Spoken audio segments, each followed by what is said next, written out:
Y si Filipinas gana el Miss Universo 2026, chicos, estarían felices.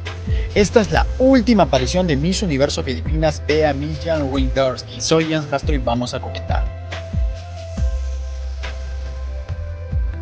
Como había comentado anteriormente, este año para mí en Tailandia no hay ninguna máxima. He visto todas las candidatas y ninguna me parece máxima, por lo cual Miss Universo Filipinas lleva la delantera por Asia. El aura de reina que tiene Bea, la actitud, la tremenda pasarela, rostro, no, tiene demasiada confianza en sí misma.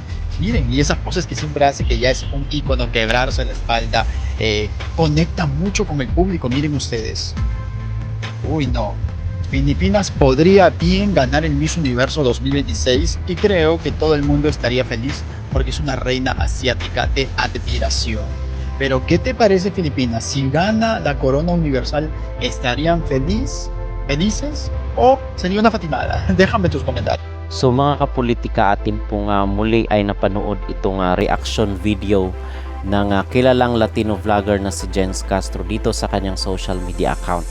So itong si Jens Castro is meron pong hundreds of thousands din na followers dito sa kanyang social media. Is nagbigay rin po siya ng kanyang opinion at ng kanyang reaction dito sa appearance ni Bea Millan Windorsky sa Family Feud kahapon dito sa GMA Network. At napanood nyo yung kanyang sinabi na positibo dito kay Bea Millan, at in fact ngayon ay pinag-uusapan itong si Bea sa Latin community dahil dito sa kanyang pagrampa sa Family Feud sample mga kapolitika. So nabulabog at ngayon is pinagpipiyastahan siya ng mga Latinos dahil threatened rin sila dito sa presensya at maglaban ni Bea Millan sa Miss Universe 2026 sa kanilang 75th edition ng kanilang competition para ngayong taon. So narito yung ilan sa mga comment mga kapolitika, kasi na-report natin itong si Bea kahapon dito sa ating mga naunang video, na ang sabi natin is handang-handa na talaga itong si Bea na makipaglaban at makipagbardagulan doon sa ibang mga delegate ng Miss Universe ngayong taon. So sabi dito ng comment, objectively this year is between Philippines and Chile. Philippines, Puerto Rico, and Venezuela so far the highest. If India, the favorite, wins, another high score is born. So yung mga komento na yun is mula po sa mga Latino kung saan ay tagahanga rin ni Bea Millan Windorsky. At narito naman po yung sinabi translation ni Jens Castro dito sa kanyang reaction video kay Bea Millan. Her posture is always like this, like she's about to break her back. Look at this, connect a lot with you all. Oh no, the Philippines could win Miss Universe 2026 and the whole world would be talking because she's a queen of transition. But what do you think if the Philippines wins the crown? Would you be happy? I've seen all the candidates and none of them look like Miss Universe Philippines.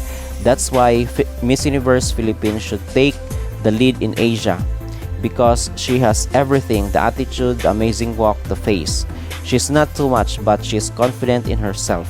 Her posture is always like this. So ito yung translation mga kapolitika ng sinabi ni Jens Castro dahil Espanyol. So pinatranslate po natin dito sa Messenger. At talagang masabi natin dahil before napapanood natin yung mga video niya dito kay Bea Millan, nagsasabi talaga ng totoo itong vlogger na ito. Hindi lang ito ng bubola mga kapolitika para magkaroon ng views. Dahil before yung mga vlog niya patungkol kay Bea Millan is nagpapakita na paborito niya. Isa sa mga paborito nitong vlogger na si Jens Castro ang ating candidate na si Bea Millan Windorsky. Which is for me a positive dahil isa siya sa mga magpapaingay kay Bea Millan dito sa Latin community. Okay, so yun po yung ating maging reaksyon. At dito naman po tayo sa announcement ngayon ng Miss Universe kasi ang hatian pala dito mga kapolitika ang nangyayari is 50% pala talaga dito kay Raul at 50% ay doon pa rin kay JKN. Unfortunately is hindi pa rin po nagbago yung kanilang shares dito sa Miss Universe, at doon sa 50% ni JKN ay or ni Jack Rautatip ay kabahagi doon ay part kay Nawat. Kung kaya hindi pwedeng kunin lahat ni Nawat yung shares na or yung Miss Universe itself kasi kabahagi lang siya, part lang siya doon sa 50% ni Jack Rautatip. Whereas dito kay Raul Rucha ay sulong-solo niya mga kapolitika yung 50% niya.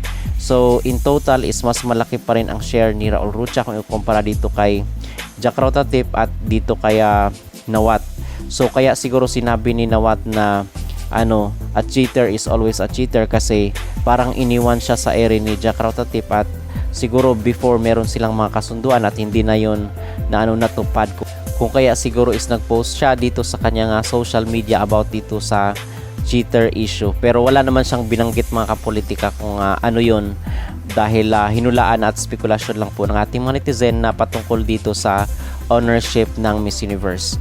And then later on is nagbigay naman siya ng kanyang pahayag ng sabi niya is hindi daw siya interesado dito sa Miss Universe at kinumpirma niya na hindi siya ang nagmamay-ari nitong beauty pageant competition na ito. So according dito sa announcement ng Miss Universe, the Miss Universe organization has operated as a joint venture between two equal 50% partners, MU East and MU West.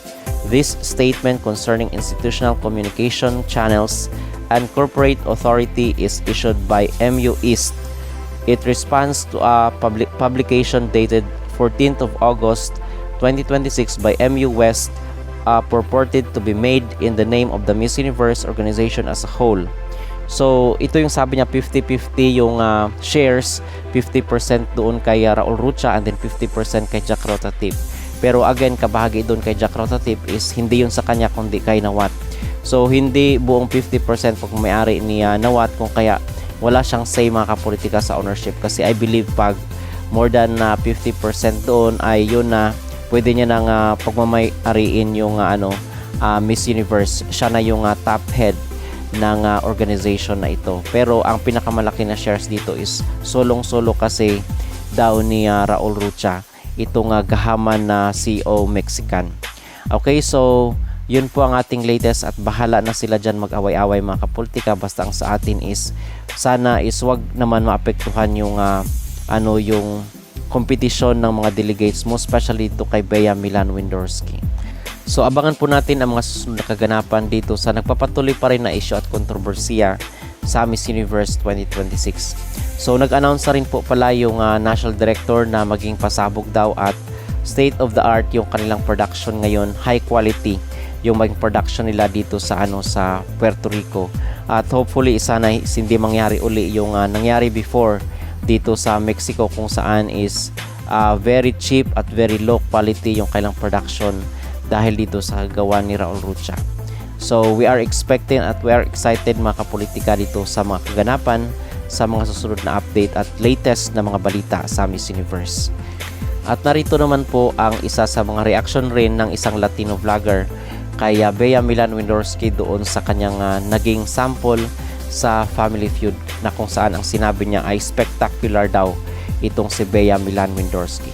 Dahil nga after doon sa kanyang pagrampa sa Family Feud ay talagang pinag-usapan siya dito sa international community. El tormento de las latinas en el Miss Universe este año de momento sigue siendo Philippines. Esta niña va con todo, va con una preparación espectacular, va con experiencia, va con una personalidad muy encantadora, con un ángel, con un rostro, con un cuerpazo, con una pasarela de impacto, presencia escénica que enamora y cuidadito mi amor porque esta niña va con todo. Así que niñas latinas, pónganse las pilas porque ella no va a jugar carrito. La verdad que Bea me gusta mucho, creo que puede llevarse la corona tranquilamente.